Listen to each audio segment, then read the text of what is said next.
Peggy Setiawan, yang dijadikan tersangka pada kasus tewasnya Vina dan Eki, ditangkap pada Selasa 22 Mei 2024. Penangkapan Peggy ini dikuatkan adanya saksi yang bernama AF.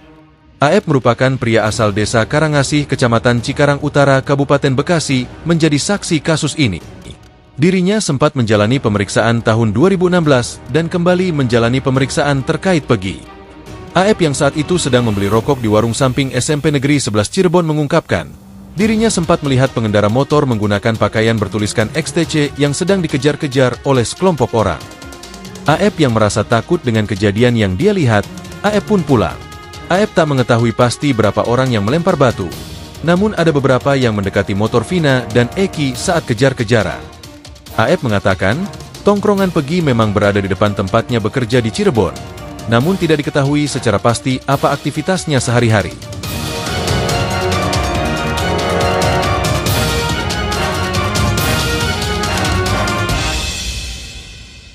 Berbeda dengan kesaksian AF, menurut kesaksian dari beberapa teman dari Peggy, Peggy sama sekali tidak terlibat dengan kasus ini, bahkan lebih ditegaskan lagi bahwa Peggy pada malam kejadian, Peggy tidak berada di TKP dan sedang bekerja di Bandung sebagai buruh bangunan. Suharsono, Ibnu, Robi, Suparman, Rudi ayah Peggy, serta Pak Agus selaku pemilik rumah yang mempekerjakan mereka, memberikan kesaksian yang sama. Pada malam kejadian, tepatnya pada tanggal 27 Agustus 2016 pukul 8 malam, Peggy, Ibnu, dan Robi mengantar Suharsono yang biasa dipanggil Bondol untuk pulang ke Cirebon karena tidak betah bekerja di Bandung. Setelah Peggy, Ibnu, dan Robi mengantar Suharsono, mereka sempat mampir ke warung makan, lalu kembali ke tempat mereka menginap di tempat kerja bangunan dan mereka pun tidur hingga pagi. Sementara Suharsono yang telah sampai di Cirebon, melihat kejadian yang ada di flyover Talun Kabupaten Cirebon, Jawa Barat, yang diduga awalnya merupakan kecelakaan. Beberapa hari kemudian, rumah Peggy Setiawan yang diduga saat itu adalah pelaku digeledah oleh polisi. Polisi mengamankan barang bukti berupa motor smash berwarna pink. Namun karena motor smash tersebut dalam kondisi rusak, polisi meminjam motor Jupiter milik Suparman yang saat itu ada di rumah Peggy dengan beralasan untuk mendorong motor smash yang rusak. Tapi bukannya motor Jupiter yang dipinjam dikembalikan, malah motor Jupiter tersebut juga diangkut oleh polisi dan tidak dikembalikan hingga saat ini. Suharsono pun terkejut ketika mengetahui Peggy Setiawan terduga tersangka, karena pada saat itu Peggy masih berada di Bandung.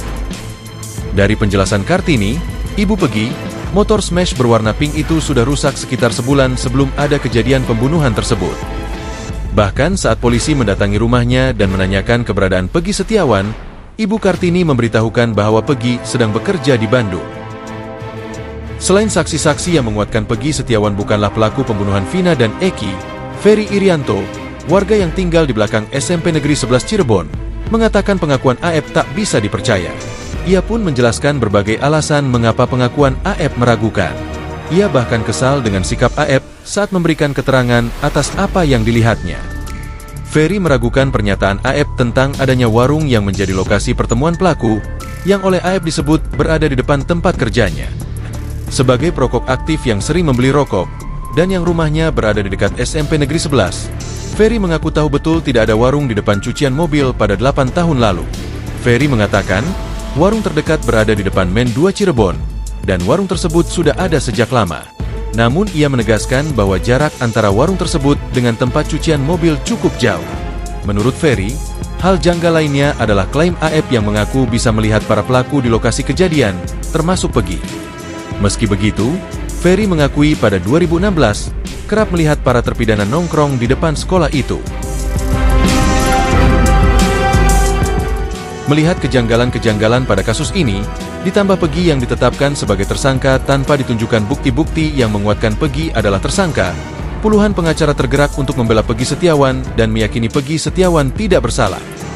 Berdasarkan penelusuran yang sudah dilakukan para pengacara dan yakin bahwa Peggy Setiawan adalah korban salah tangkap. Seperti apa kelanjutan dari kasus tewasnya Vina dan Eki ini?